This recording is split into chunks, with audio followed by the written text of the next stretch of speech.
वारकरी भाविकांना शासनाच्या माध्यमातून दिल्या जाणाऱ्या प्रत्येक सोयी सुविधांचा लाभ हा घेता आलाच पाहिजे। या संदर्भात महत्त्वपूर्ण त्या सूचना विभागीय आयुक्त पुलकुंडवार यांनी दिल्या। विभागीय आयुक्त चंद्रकांत पुलकुंडवार यांनी पालखी मार्गाची पाहणी केली आणि तळांची पाहणी केली आहे।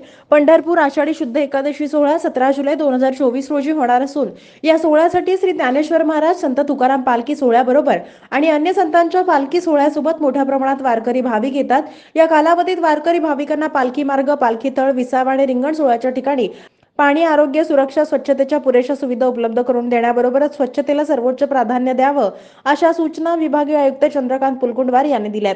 यावेळी आमदार रमेश बोरनारे, जिल्हाधिकारी कुमार आशीर्वाद, मुख्य कार्यकारी अधिकारी मनीषा आव्हाळे, अप्पर जिल्हाधिकारी मोनिका सिंह, नगर विकास विभागाचे उपसचिव तथा समन्वय अधिकारी अनुरुद्ध जेवळीकर, सार्वजनिक बांधकामचे संजय माळी, प्रांताधिकारी सचिन इथापे, अमित माळी, मंदिर समितीचे अधिकारी राजेंद्र शेळके, मुख्यमंत्री सचिवालयाचे विशेष कार्यकारी अधिकारी मंगेश चिवटे, तहसीलदार सचिन लंगुटे, गटविकास अधिकारी सुशील संसारे, मुख्याधिकारी प्रशांत जाधव, अक्षय महाराज भोसले, राणा महाराज वास्कर, रामकृष्ण वीर महाराज तसेच संबंधित विभागाचे अधिकारी उपस्थित होते। यावेळी विभागीय आयुक्त पुलकुंडवार म्हणाले, पालखी मार्गावरून पालखी तळाकडे जाणाऱ्या रस्त्यांची वारीच्या पूर्वी दुरुस्ती करा, पालखी तळावर आवश्यक त्या सुविधा द्या, या ठिकाणी पाणी साठणार नाही याची प्रत्येकाने दक्षता घ्या।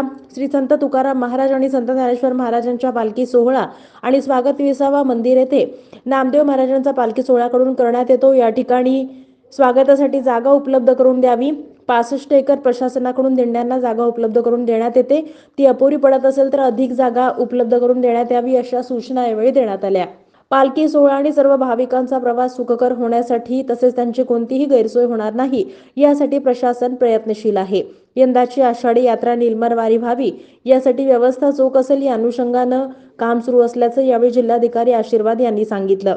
मुख्य कार्यकारी अधिकारी मनीषा आव्हाळे यांनी पालखी मार्ग आणि तळांवर जिल्हा परिषदेच्या मार्फत आरोग्य, पिण्याचं पाणी, स्नानगृह, हिरकणी कक्ष, विश्रांती कक्ष, महिला भाविकांसाठी देण्यात येणाऱ्या सुविधेबाबत माहिती दिली।